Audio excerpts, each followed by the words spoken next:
Hello, my lovely friends. My name is Ava. This is Winnie. And I'm going to be talking about all the books that I ended up reading in January.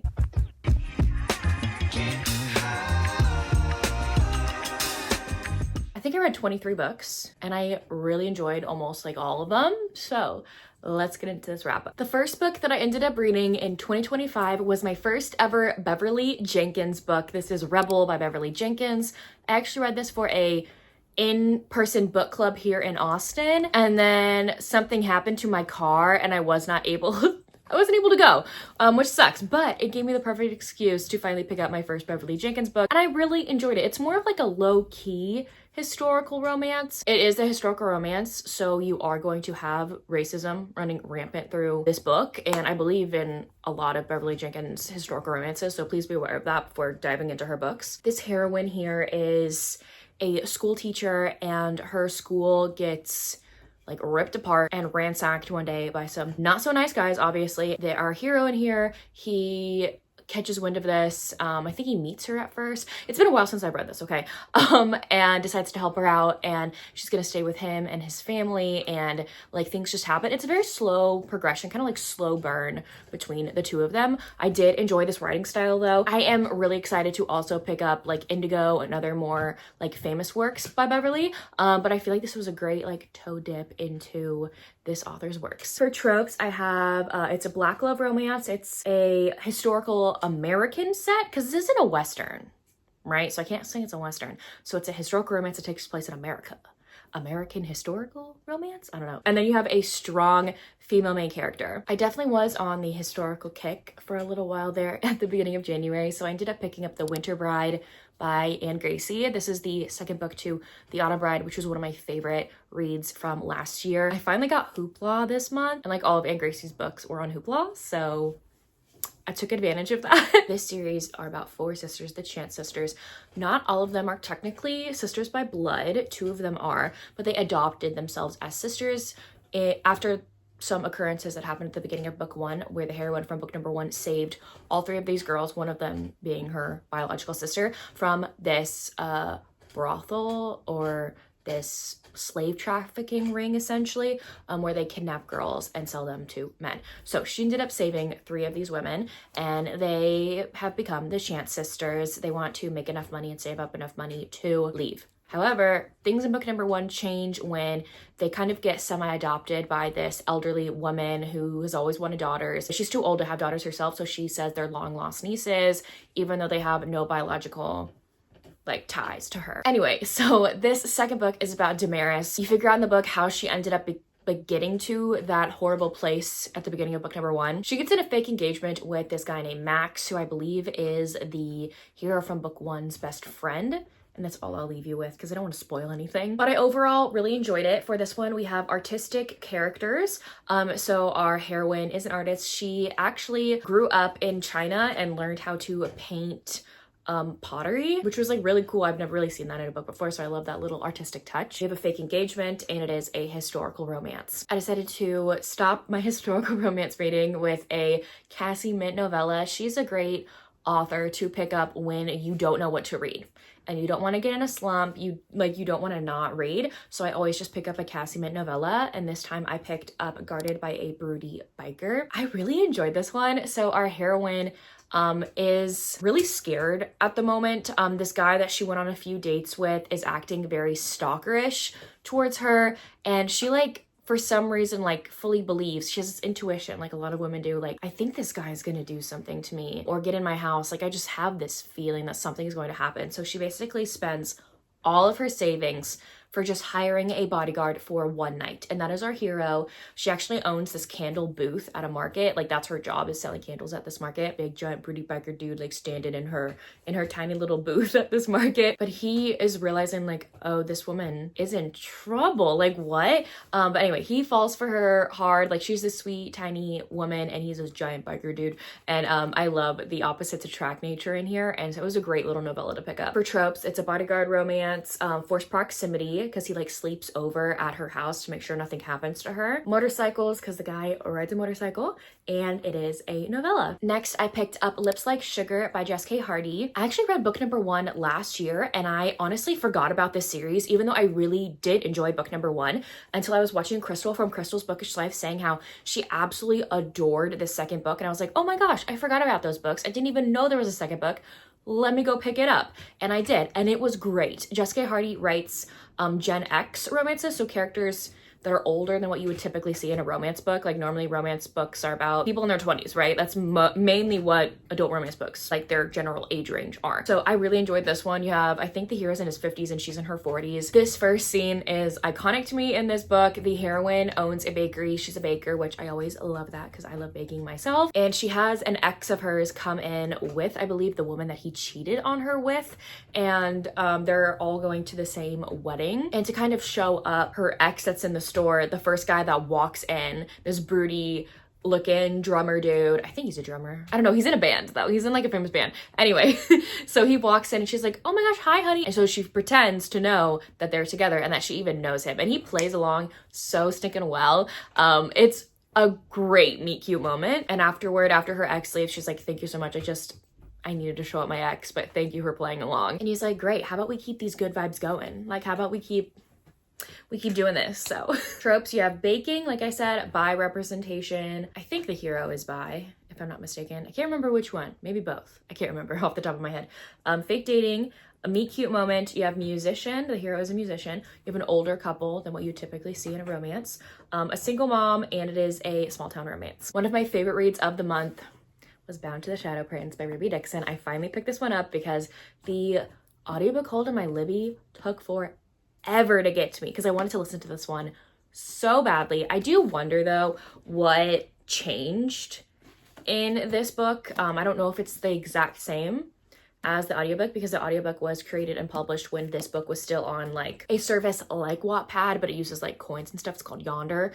I think they just announced that they're like closing down, but this book was exclusive on Yonder until an audiobook was published, and it literally took almost a year for me to get this audiobook in through Libby. The physical copy is published by Wattpad Books, so I don't know if she changed anything from being on that app or whatever, but yeah, the audiobook goes by what was on the app. Anyway, so this is a fantasy romance for Ruby. Ruby, yes, writes fantasy romance books on top of her alien stuff. I actually really love her fantasy romances. They're more like low-key, slow burn, tension-heavy books that are not filled with like wars and shit. So sometimes I like those and sometimes I don't. Sometimes I don't want to deal with all the war crap that goes on in fantasy romances. This is great. This is like an ultimate slow burn, forced proximity romance. So in this fantasy world, there are two types or realms of people. The heroine's people, kind of like humans, right? They are one side, and then the other side is our hero's people. I can't remember I don't know what type of people he is,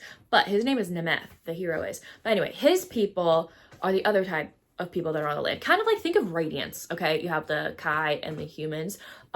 So in this one, you have the humans and then the name of Nemeth's people. They basically look like gargoyles, but they're not made of stone. That's what they look like though. They have the wings, they can fly, they're gray and everything like that. So for as long as these people can remember, there has always been a sacrifice, if you will, not the killing kind of sacrifice, but a sacrifice that these people take to appease the goddess. One person from each realm of people are forced to stay in this tower mountain thing area, kind of like Rapunzel's tower a little bit, but bigger, for 7 years.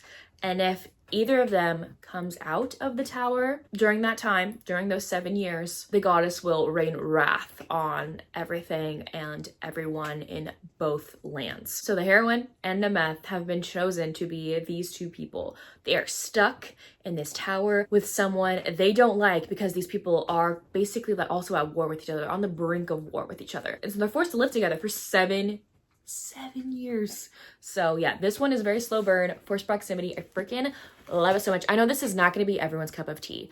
I totally get it. It's my cup of tea. I love it. If you want a more low-key, low-stake fantasy romance book, look no further. Tropes, there's a lot. You have a caretaking scene, the hero and the heroine, both of them. I think the heroine gets sick and the hero gets injured at some point, so they're both taking care of each other. It's a fantasy romance. There's forced proximity. The hero does fall first. There's nodding. If you know what nodding is, there's nodding. It is a longer romance book, so long romance. Opposites attract. You have a shadow daddy because he can manipulate shadows. So putting that there. Slow burn, a virgin hero. I love virgin hero. And the hero also has wings. So I gave this 5 stars. I love this one. I did a reread of Mine Till Midnight by Lisa Kleypas. I am one of the many co-hosts for the Hathaway's read along. We just started where once a month we're gonna be reading, or some of us rereading, sorry for Finn barking, rereading one of the books in the Hathaway series, which is a historical romance series all about this family called the Hathaways. I have read all these books before and I love them. They're so amazing. I recently found a step back for every single book in the series, so I have to show that off. But other co-hosts for this are B from Mom and East Read Romance, Tiffany from Tiff Talks Pages, Rachel from Rachel Reads and Sings, and Christy from Christy Reads a Lot. So we are all reading one of these books a month, some of us for the first time and some of us rereading them. So yeah, we reread this one. We have a live show that is already up. I'll link it down below if I remember. But yeah, this is the first book all about Amelia and Cam. And yeah, I don't want to say anything. Like, this book is so spoilery, I can't say anything. I decided to continue on with the Severe Mates series by Elizabeth Stevens, so I picked up book number 4, which is Taken to Haimo. These are all alien romances. I believe you should read in order. There's just a lot going on in all of these books, and you'd be really confused if you didn't know at least what was going on in book number 1. So I say at least read book number 1. But actually we know about this couple from other books in the series. They've been side characters. The heroine in this book, she was a human slave on this moon along with her family and everyone else. You got to see in number 1. That's why I said read them in order. That'd be best. But she is a woman who is very devout in her faith. Essentially, these humans have kind of adopted, like, this is like later on down the line in future years of fake future for humans. They live on this moon and they have kind of merged all of the religions into one, essentially. She's kind of acting as an ambassador for some of the humans. Anyway, and so our hero is actually her bodyguard who has been pining after her, lusting after her for so long, but he knows that he can't have her because of certain reasons. I don't want to spoil that, but I did love reading about a character who wears a hijab, because we don't get that ever in romance books. That is never a thing. So if you want to read an alien romance with a heroine who wears a hijab, like, pick this one up, please. There's a lot of good tropes in here. It's an alien romance. You have an alpha hero, bodyguard, fated mates, and it is hate to love. I picked up a short little orc novella romance. This is Tempting the Orc by L.V. Lane. I've never read any L.V. Lane, but I heard that this author is really good with monster romances. They have a lot published, so I was like, let's pick one up, and I picked up an orc one. The hero is best friends with the heroine's brother. The heroine's brother is a werewolf. So the hero's an orc, and his best friend is a werewolf, and so is his little sister, and she has been, like, pining after him for years, but he's always like, I can't have her. That's my best friend's little sister. That's not gonna happen. But then in this novella, he might say, like, what the hell, and go for it anyway. So that's really fun.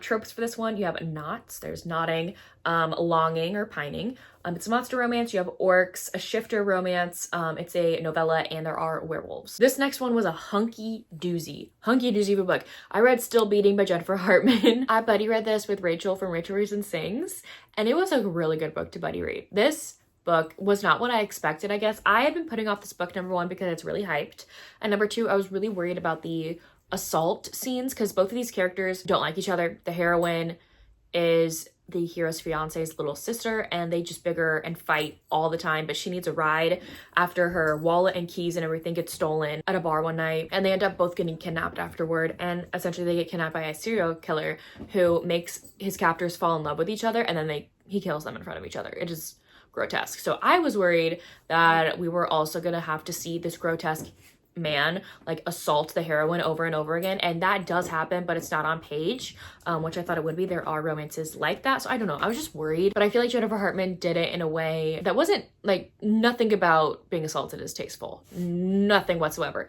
However, she was not descriptive in the way that she was assaulted, which I greatly appreciated. So that is what the book is about. These two characters who hate each other get kidnapped and actually, like, form this bond while they are kidnapped. It was such a unique read. I've never read anything like it. I was fully invested. I wanted to know what happened.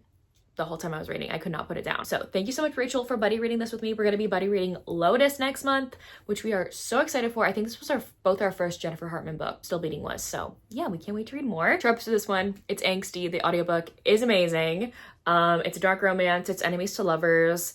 It's forbidden. It also has forced proximity, great banter, and kidnapping. I picked up a monster romance that was available on my Libby. This is The Ruin's Revenge by Sarah Ivy Hill. I read all the other books in the series as well, I think. Up to this point, at least. This is book number 3, and these are Salt Planet Giant series. So these are monster romances where each man is a giant and his heroine is a human woman who can fit in the palm of his hand. They are so funny, ridiculous, but I have so much fun listening to them, trying to figure out the specifics of everything. Y'all, if you want like a book that like you have to like think about, pick up this one. But I also laugh my butt off because it's so ridiculously funny, but they're good books. Like Sarah Ivy Hill knows how to freaking write a book. I read other books by her as well that aren't like these ridiculous giants. So no, these were really fun. This one's actually a widower hero. So our hero is a widower. His mate passed away, and there's this farm near the bottom of their mountain that is going through some trouble, and he actually helps the young woman that is there, and it's their romance. And he didn't believe that he would ever have another mate, but no, he can't stop thinking about this woman like this woman is his, and he's trying to protect her because some people are after her land. So that's all I'll leave you with because it is short. This one is a monster romance. You have size difference, of course, and we have a widower. I also did a lot of rereading in January. I was just in the mood, and I want to either reread series that I love because I love them, or reread books to continue on with series. So I did both of those this month. So I actually reread A Hunger Like No Other by Cressley Cole. They just got a new cover. It's traditionally published now. I actually really love this cover. I do love the original as well. I have the original. It is so iconic. Like, I love that one. If you're wanting the ultimate, like, fated mate romance from rivaling peoples, you have to read this one. Our hero is a Lygae, which is basically like a werewolf. And he has been kidnapped by vampires for centuries. He's been chained up, been tortured for years. And then one day he can scent what is above him. He's like down underground with these people, with these vampires.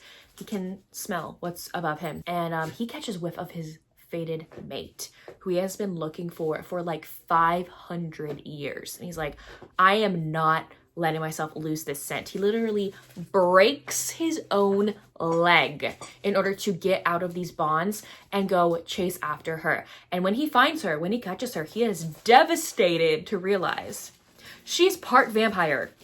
And he's like, I was just tortured for like 400 years by vampires. Are you kidding me?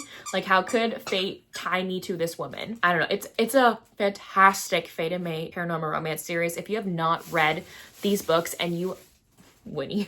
If you have not read these books and you love paranormal, fated mate romances, like, you need to read this series. It has every single magical creature that you could think of, and Cressley Cole is such an amazing author. So if you love those, like, please pick these up. You will not be disappointed. There's so many amazing tropes in this book. Okay, you have age gap, a brooding hero, fated mates, hate to love, kidnapping, paranormal romance, a shifter, and it is a vampire book. Y'all be proud of me. I picked up a hype book. I picked up Mile High by Liz Tom-Forty.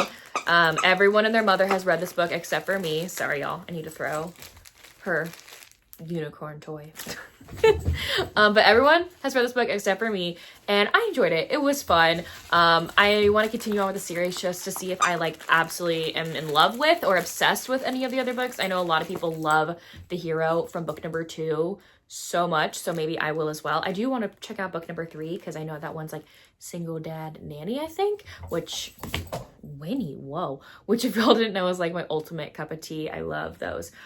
So yeah, this one, our hero is a famous hockey player and the heroine is a flight attendant on the team's private plane, and it's about the two of them having this banter-filled relationship at first, and then they end up falling for each other, but it is forbidden because she's technically not supposed to have any relations with any of the players that are on the plane. So this was a good read. I definitely would continue on with her books. So tropes for this one, you have a curvy heroine, There's dirty talk. This man knows how to dirty talk. It's forbidden. You have the good girl line in here. There's great banter. It's hate to love. It's a hockey romance, a sports romance, and it is TikTok hyped. The next book that I have is The Problem with Falling by Brittany Cherry. I actually technically read this book back in December, but this is the first time I'm ever really able to talk about it because I actually did a sensitivity read for this book back in December, and I'm finally going to be talking about it here.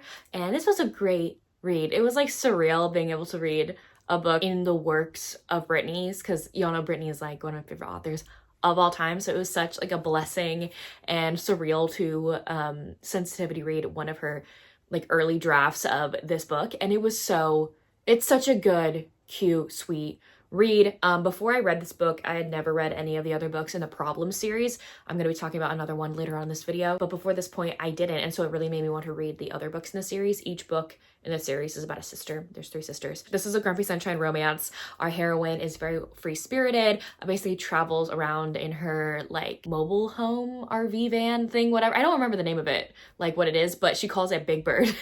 Anyway, she travels around in Big Bird, and one of her friends is having an anniversary party, and it's actually her romance with that woman's son. He's this grumpy fisherman who doesn't really want to be around a heroine because she's too sunshiny for his liking. He's like, she has to be fake.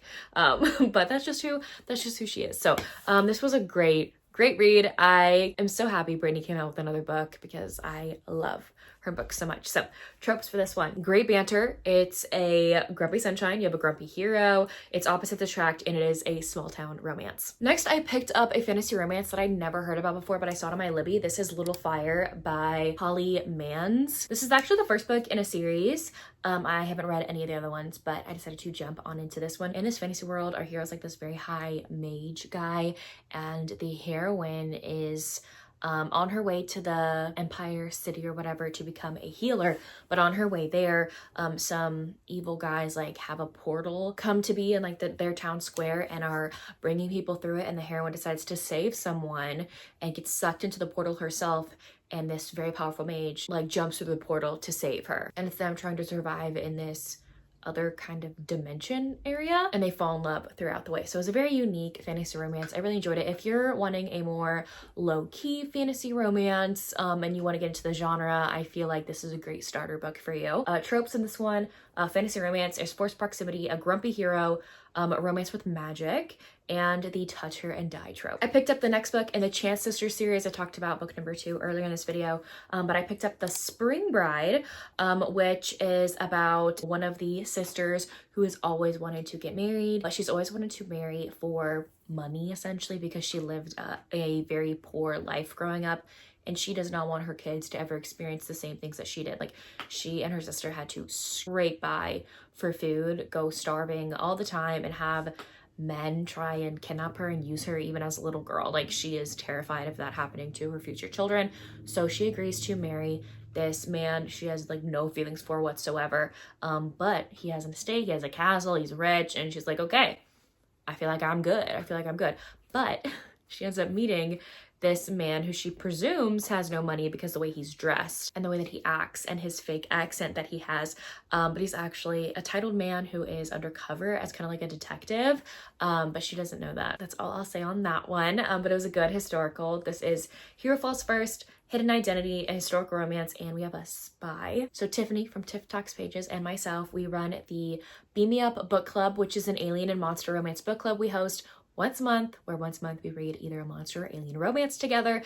And in January, we picked The Horde King of Shadow by Zoe Draven. We love Zoe Draven's books. We had a whole Horde King of Dakar read along in 2024. We love her books so much. So when she was coming out with a new one, a new Horde King book, we were like, huh, heck yes. So I will say, I would not recommend this as an alien romance. It takes place on the same planet as the Horde King books do. However, there's like no space, sci-fi, nothing. It's all fantasy. It's a fantasy romance. This takes place 200 years after the main series. So I do recommend reading those because you'll know more as to what's going on and certain characters that are mentioned. But yeah, this was good. If you love dragon riders, you got to pick this one up. Our heroine is the descendant to two couples from the main series, and she has a magical power where she can see things in her dreams. And this guy comes riding in on his dragon from a different land, and he's like, hey, I won't take your heartstone, which is like a very powerful object they have in their lands,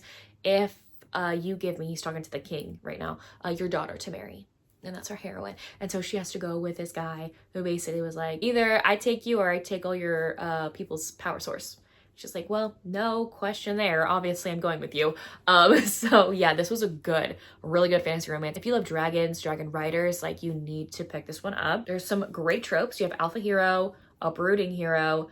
They're chained together at one point a few times in this book because the heroine sometimes sleepwalks during her very vivid seeing dreams. And so to make sure she doesn't fall off a cliff, the hero chains their ankles together while they are sleeping. Dragon Riders, it's a fantasy romance, forced marriage, forced proximity, a scarred character, and a strong female main character. Okay, I did a reread of these two books by Grace Draven because I wanted to read the next book, and I started book number 3 in the series, and I was like, I don't remember anything from those other books, and apparently you need to know stuff. So I read Phoenix Unbound, which is book number 1, and Dragon Unleashed, which is book number 2 in the Fallen Empire series. These are fantasy romances by Grace Draven that I adore, and so I really wanted to read Raven Unveiled, and you meet both of those characters in book number 2. This one, both of our characters meet at the Empire. The hero is a gladiator slave, and the heroine is a woman who gets sacrificed to be burned at the pyre every single year. She has this like fire magic power, and she helps him escape captivity, and in exchange he kidnaps her. So it's like a kidnapping romance. I love this one so much. And Dragon Unleashed is a dragon shifter romance with our heroine who is a healer. And that's all I'll say about this one. Dragon shifters, I love them so much. And so I really wanted to read Raven Unveiled, but these books are so good. 5 stars, obviously. They're Grace Draven romances. Then I decided to go all the way back to book number 1 in the Problem series by Brittany Cherry. So I read The Problem with Dating. And this takes place in a small town where all the sisters grew up.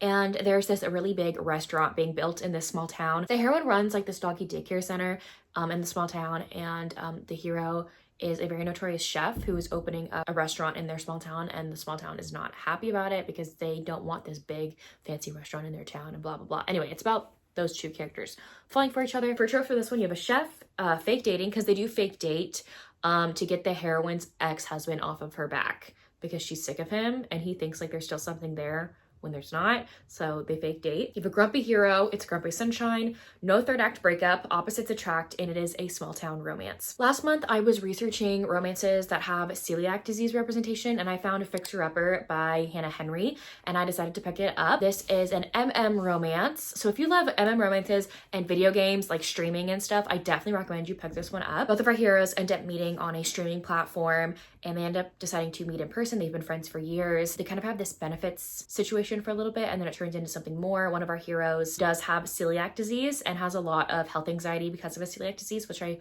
completely relate to. So I really enjoyed this one. Tropes for this one, you have celiac disease, chronic illness representation, friends to lovers, gaming, and it's Akado Unlimited, and it is an MM romance. Next, I have Our Ride to Forever by Julie Olivia. This is the 3rd book in her Honeywood series.